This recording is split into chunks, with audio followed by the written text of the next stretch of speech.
अमीर ननद की गरीब भाभी। रीना एक मध्यम परिवार की लड़की थी, लेकिन उसकी भाभी शिवानी एक बड़े घर की बेटी। शिवानी की शादी अभिषेक से लव मैरिज थी। अरे भाभी, ये कितना अच्छा सूट पहना है आपने। काश ऐसा मैं भी पहन पाती। अरे क्यों नहीं रीना, वैसे भी तुम्हारा और मेरा नाम तो एक ही है, जब मन करे पहन लेना। भाभी, आपको आपके पापा ने कितने अच्छे कपड़े गहने दिए हैं। मैं उनकी इकलौती बेटी जो हूँ। बेटी तो मैं भी इकलौती हूँ, लेकिन क्या करे, पापा है नहीं। पता नहीं कैसे होगी मेरी शादी। तभी वहाँ शिवानी की सास आ जाती है।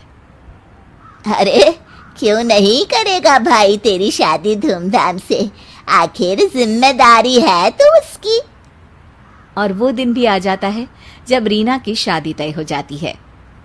अभिषेक, क्या हुआ? आप इतने परेशान तो कभी नहीं दिखे। कोई बात है तो बताइए मुझे। अरे शिवानी, वैसे तो शादी का सारा इंतजाम हो गया है, लेकिन गहनों का रेट तो आसमान छू रहा है।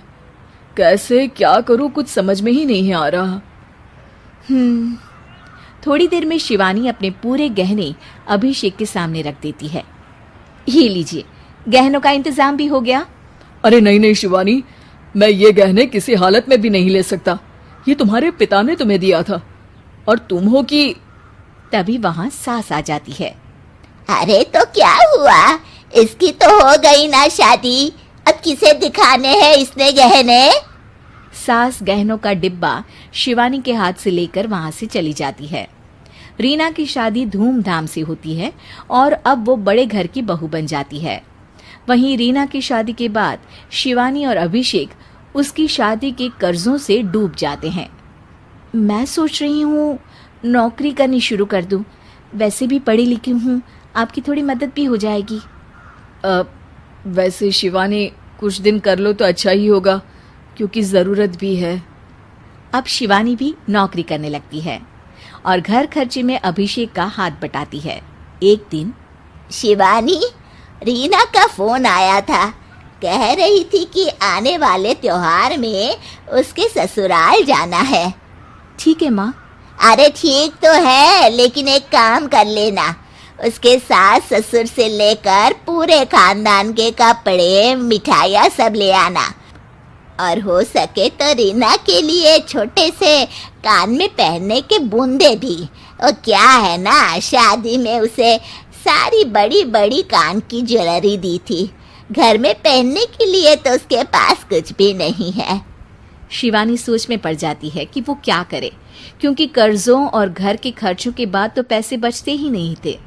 शिवानी फिर अपने पिता को फोन करती है और उनसे पैसे मांगती है। देखो शिवानी, मैंने तुम्हें शादी के वक्त ही मना किया था कि ऐसे घर में शादी करनी ही नहीं चाहिए।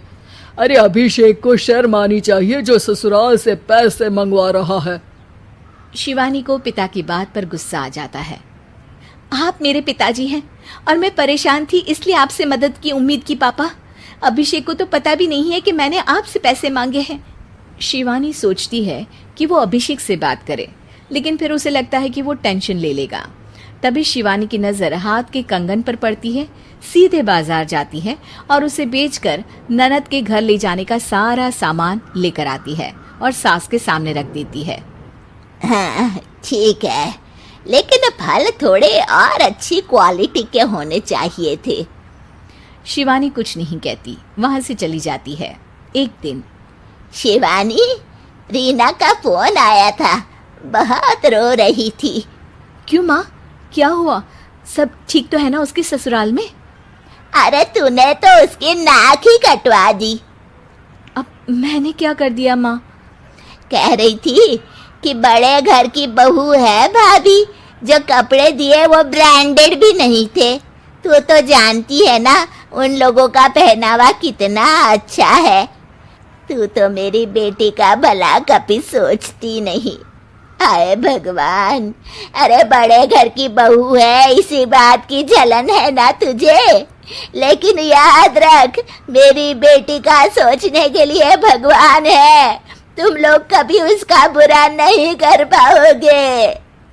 अब शिवानी के मन में सवाल था कि क्या ईश्वर सिर्फ रीना के साथ है, उसके साथ नहीं।